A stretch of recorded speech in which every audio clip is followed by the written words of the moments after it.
O Senhor esteja convosco. Ele está no meio de nós. Proclamação do Evangelho de Jesus Cristo segundo Mateus. Glória a vós, Senhor. Naquele tempo, Jesus foi à região de Cesareia de Filipe e ali perguntou aos seus discípulos: quem dizem os homens ser o Filho do Homem? Eles responderam: alguns dizem que é João Batista, outros que é Elias, outros ainda que é Jeremias ou algum dos profetas. Então Jesus lhes perguntou: e vós, quem dizeis que eu sou? Simão Pedro respondeu: tu és o Messias, o Filho do Deus vivo. Respondendo, Jesus lhe disse: feliz és tu, Simão, filho de Jonas, porque não foi um ser humano que te revelou isso, mas o meu Pai que está no céu. Por isso eu te digo que tu és Pedro, e sobre esta pedra construirei a minha igreja, e o poder do inferno nunca poderá vencê-la. Eu te darei as chaves do reino dos céus. Tudo o que tu ligares na terra será ligado nos céus. Tudo o que tu desligares na terra será desligado nos céus. Palavra da salvação. Glória a vós, Senhor.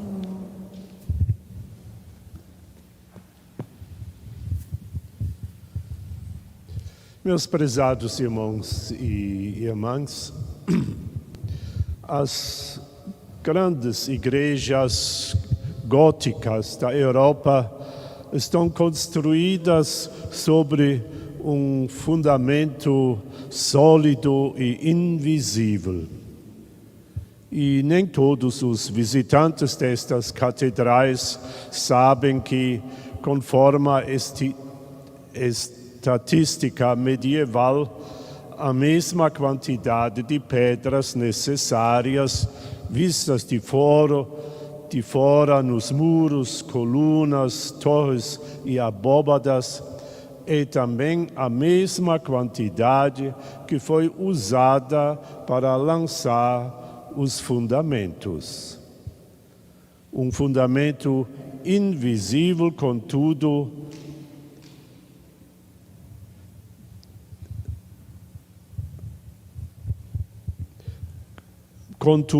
bem sólido.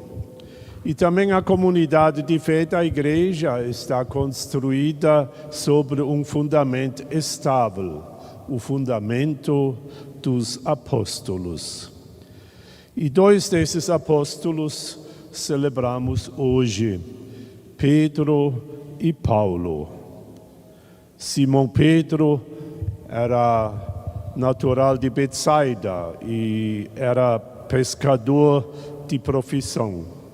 E seu irmão André o levou a Jesus para um primeiro contato. Ele seria a cabeça do grupo dos apóstolos e após a ressurreição de Jesus, deteve-se na comunidade de Jerusalém e mais tarde partiu para uma viagem missionária.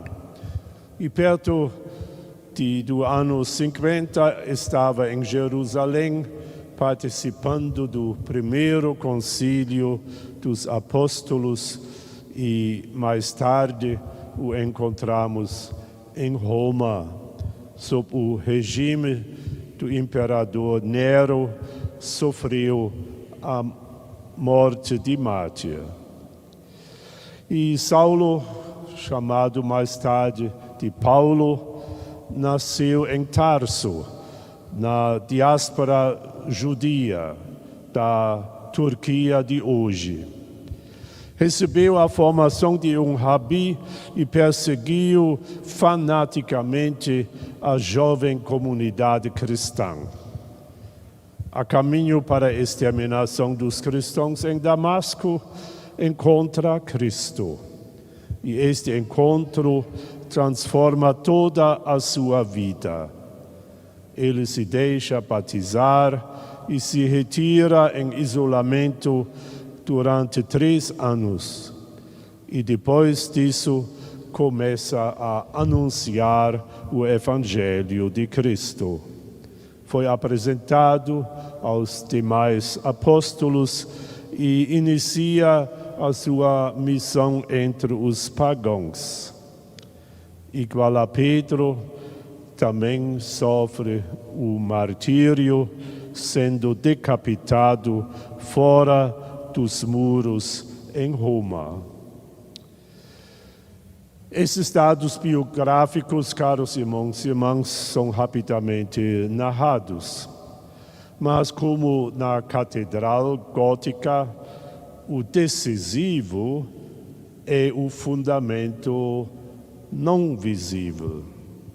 E assim também os 2 apóstolos fizeram experiências fundamentais que determinaram a sua fé e sua missão. No caso de Pedro, tratava-se de lágrimas de conversão.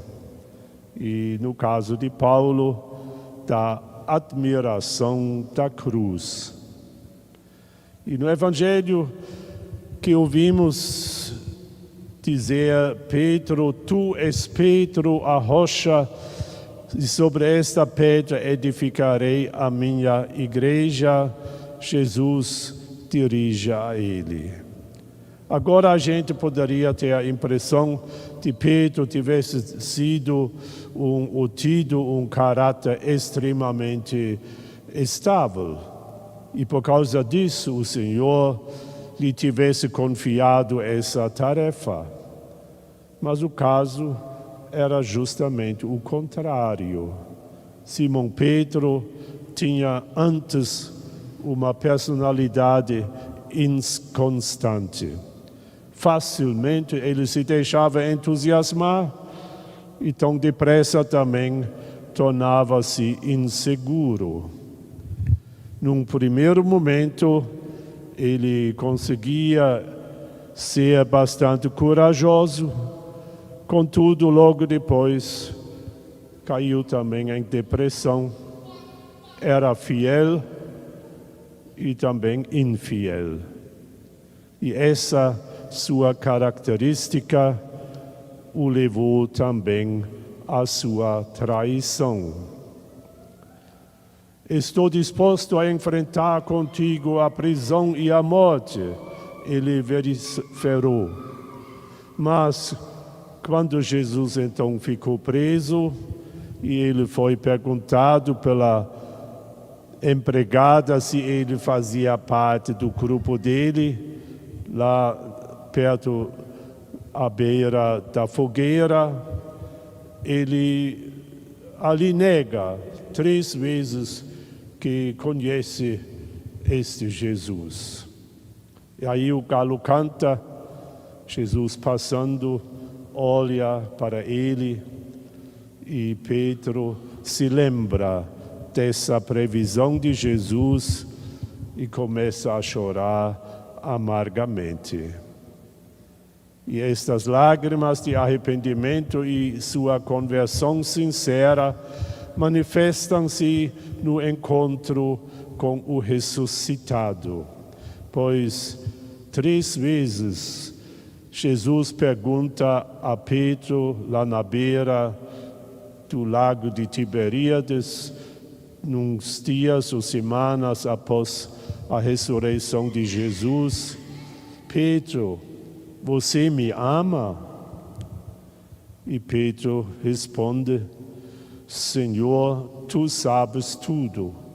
Tu conheces as minhas fraquezas, minha traição, sabes das minhas faltas, das culpas, e você viu as minhas lágrimas também, pois tu sabes também que eu te amo.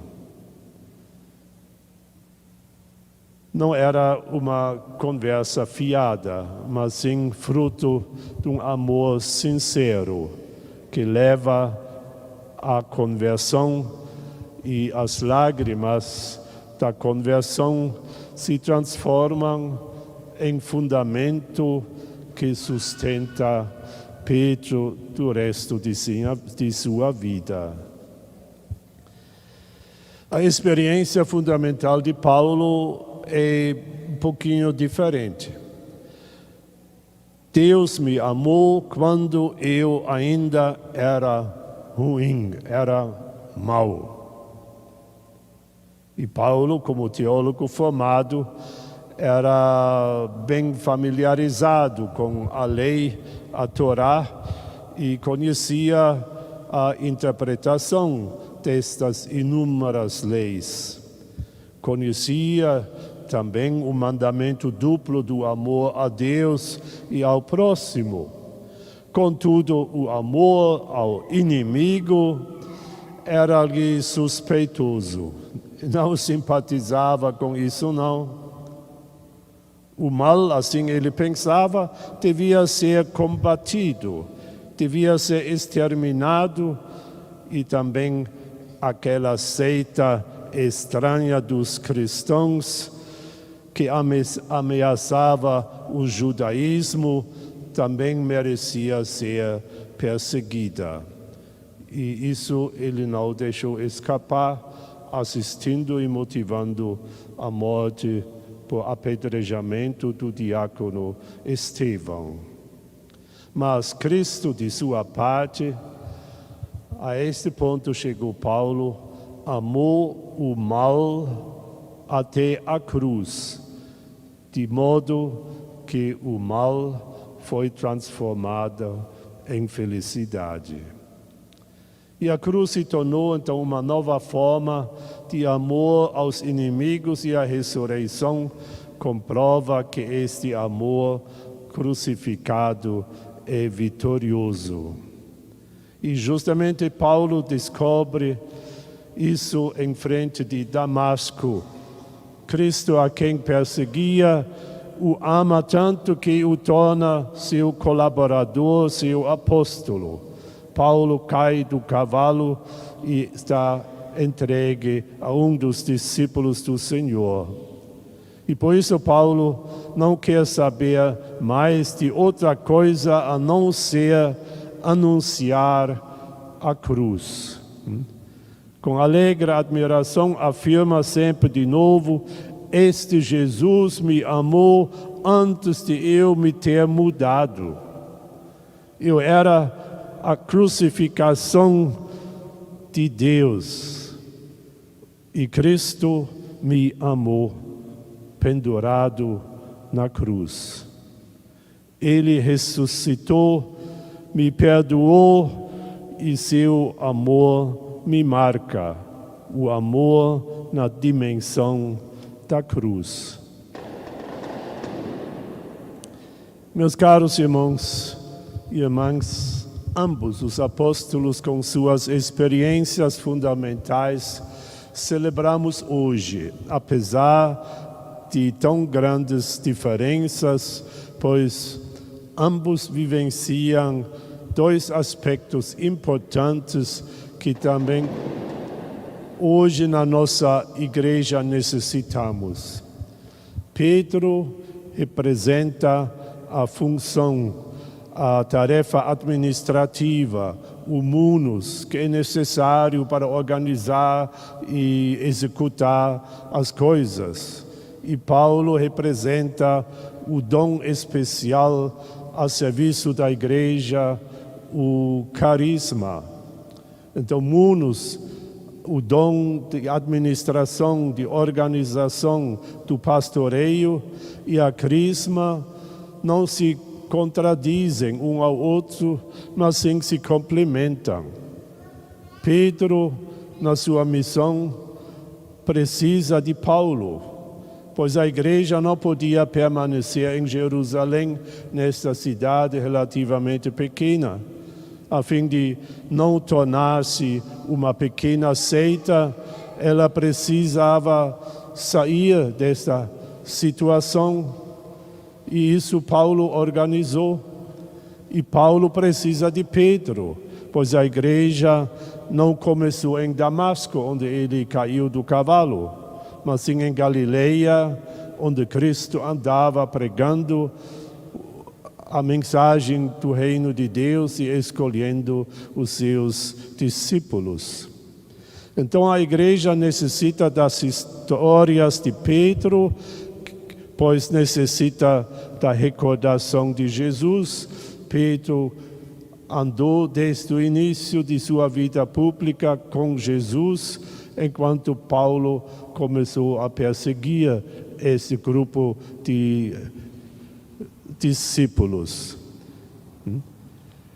E ela precisa também da história de Paulo, porque continua necessitando sempre de novo força para um reinício no espírito. A igreja vive dentro da sociedade mundana, tem que se sujeitar a mil e uma coisa, mas não pode se identificar com aquilo que estamos olhando, todas estas maquinações políticas, guerras, perseguições, campanhas políticas sujas, todas estas coisas que fazem parte, não são naturalmente atitudes de igreja, mas ela vive neste contexto, tem que viver com estas pessoas, mas não viver como se ela fosse da mesma raiz.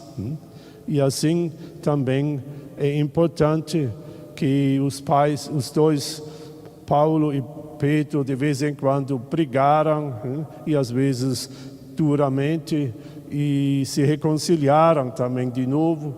Por exemplo, quando se trava, é necessário que os cristãos vindo do paganismo têm que se submeter à circuncisão, ou eles não precisam fazer isso? Será que eles precisam adotar todas essas 600 e tantas leis que o judaísmo tem e coloca em prática?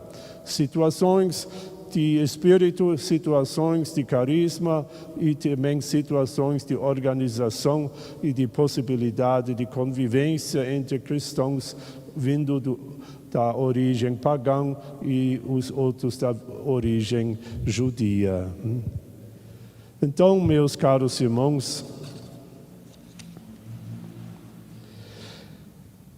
estou convicto de que Paulo e Pedro nos mostram o que hoje é necessário para um novo advento na igreja. Nós necessitamos, como fundamento para a renovação, precisamos de conversão e talvez até de vez em quando também as lágrimas de um arrependimento. Não podemos simplesmente continuar como a grande maioria faz. Observamos nesses últimos decennios, mundialmente, um esvaziamento de igrejas. Parece que um vírus também contaminou as pessoas que abandonam a vida da fé, seguindo seus próprios caprichos. As igrejas se esvaziam e assim a coisa se torna realmente cada vez mais difícil.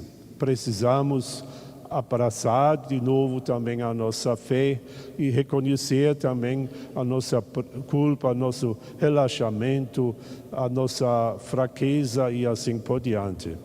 Mas também precisamos da admiração do fato de que Jesus ama a todos nós, com nossas falhas, e que a ninguém despreza. E é justamente como Cristo diz, é o doente que precisa do médico e não daquele que tem uma boa saúde. E nós todos devemos nos reconhecer doentes para poder receber a cura, a orientação, o tratamento por Cristo para seguirmos o caminho que leva realmente a glória aonde Cristo nos quer, através da igreja, conduzir. Então, a conversão e a admiração da obra de Cristo sobre o seu amor, são as duas coisas fundamentais de Pedro e de Paulo, e eles nos ensinam que também nós necessitamos para a nossa renovação da igreja esta dupla atitude, conversão e arrependimento. E por isso é tão bom que estamos aqui reunidos nesta celebração da festa de São Pedro e São Paulo. E vamos então pedir também a ambos os apóstolos a sua intercessão para que a igreja no tempo de hoje reconheça a sua missão baseado na vida dos apóstolos e na vida de todos os cristãos que nos precederam. Amém.